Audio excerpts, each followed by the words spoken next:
Jace the Mind Sculptor, the Architect of Thought, the Contemplated. This Mind Mage is known by many names and is one of the most complex planeswalkers in Magic the Gathering. His blue-aligned powers give him a unique telepathic lens to his adventures, which few other planeswalkers have experiences with. Similar to a blue control player, he is a master illusionist specializing in mental magic, often infiltrating an opponent's mind to counter their spellcasting. But how did Jace discover his unique skill sets in the first place? And what role did Jace play in the pivotal moments that will shape the fate of the MTG universe? Well, today we are going to explore the origins and stories of Jace Beleren. Hello, it's me, it's CGB, and welcome to the 4th episode of Planeswalker Points.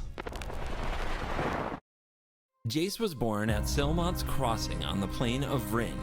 As a child, his parents discovered he had a natural affinity to telepathy, a power that was unfortunately looked down upon on his plane. To keep Jace's powers in check, his parents sent him to a sphinx called Alhammarat. Alhammarat accepted Jace as his apprentice at the age of 13 and started training him with new spells and talents. Not long after, Jace was sent on various recon missions to infiltrate the army camps between two warring factions in Vryn.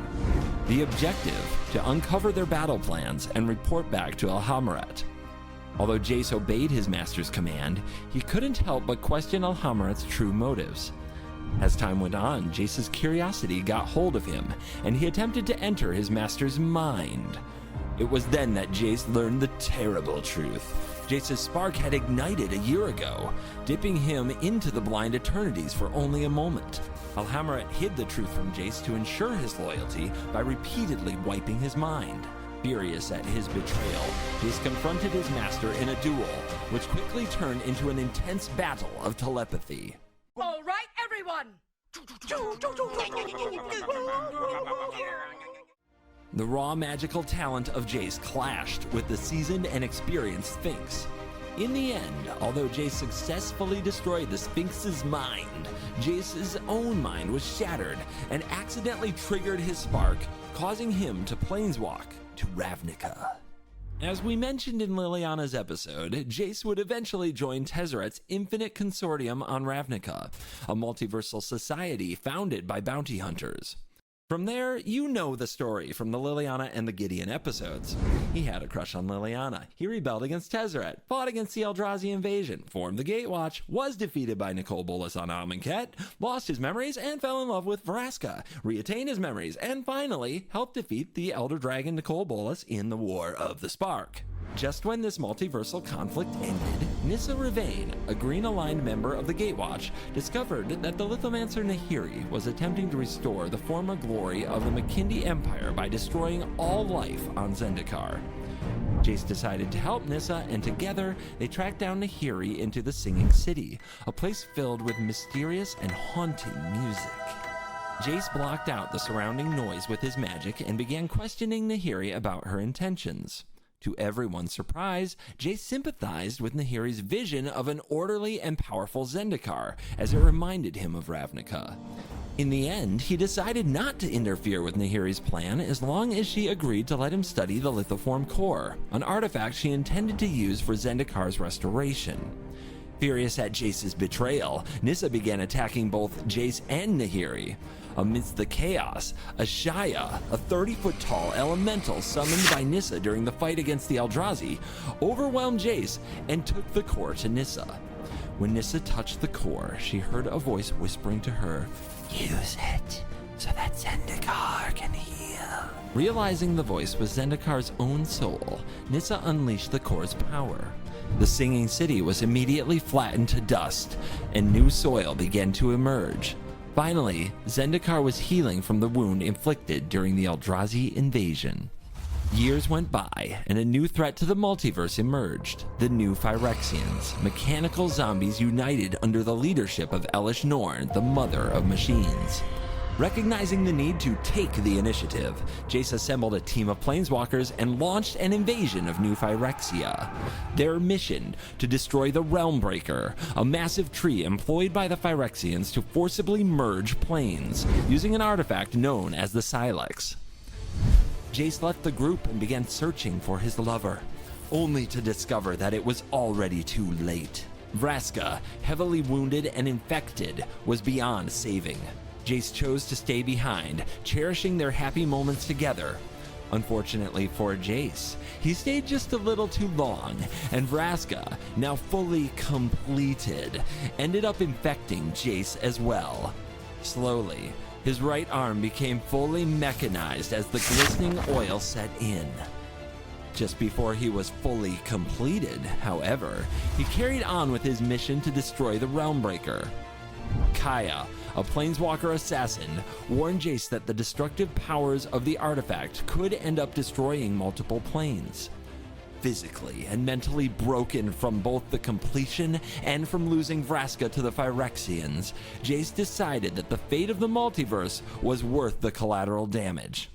As Jace prepared to activate the Sylex, Elspeth, an ascended Archangel Planeswalker who refused to let innocents die, suddenly emerged. She impaled Jace with her halo-infused sword before planeswalking away with the Sylex. An unintended consequence of being impaled by Elspeth's spear was that the halo temporarily delayed the Phyrexis infection, and it gave Jace a crucial moment to help build a psychic defense against his own completed self's actions. There's no more worthy opponent for a blue mind mage than a blue mind mage's mind. While his physical self was fully under the Phyrexian's control, he relayed to his body that he was sick and mustered an immune defense against the Phyrexian oil. His plan succeeded, and he gained control of his body once again. Jace decided to planeswalk to Ravnica in hope of finding other completed planeswalkers to share his discovery. To his surprise, he found a crippled Vraska, struck by Ral Zarek's lightning. Implementing his new solution of curing the Phyrexian infection on Vraska's mind, she was freed and gained control of her body once again. However, the couple was exhausted, and using all of their remaining energies, Jace decided to planeswalk to the only person who could heal them, his mother, healer Rana Beleren. Rana was shocked to see her son, as she believed Alhamrat killed Jace long ago. Under Rana's care, the couple recovered just as the war against the new Phyrexians concluded, with Vraska discovering that she had lost her Planeswalker spark.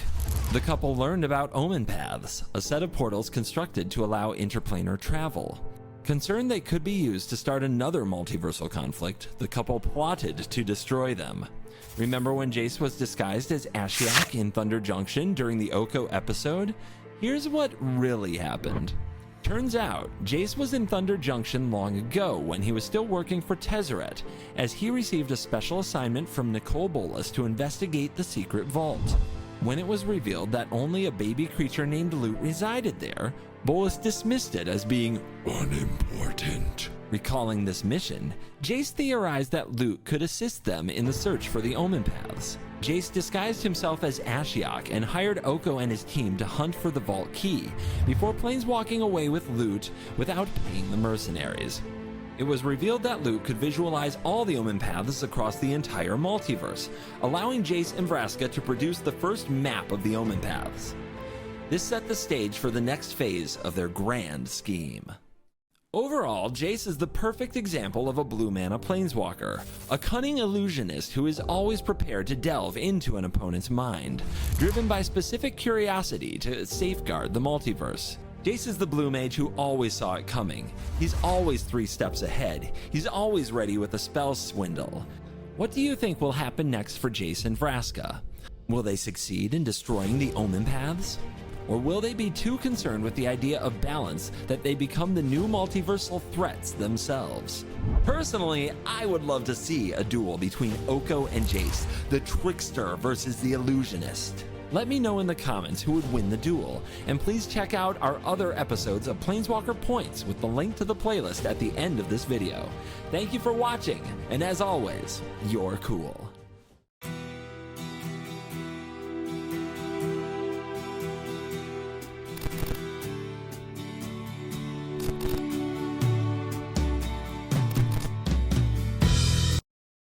Place filled with mysterious and haunting music.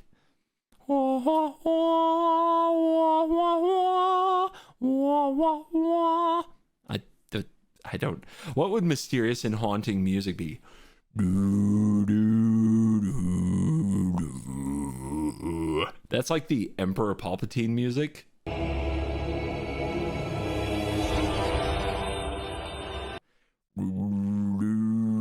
It's also the beginning of Jurassic Park.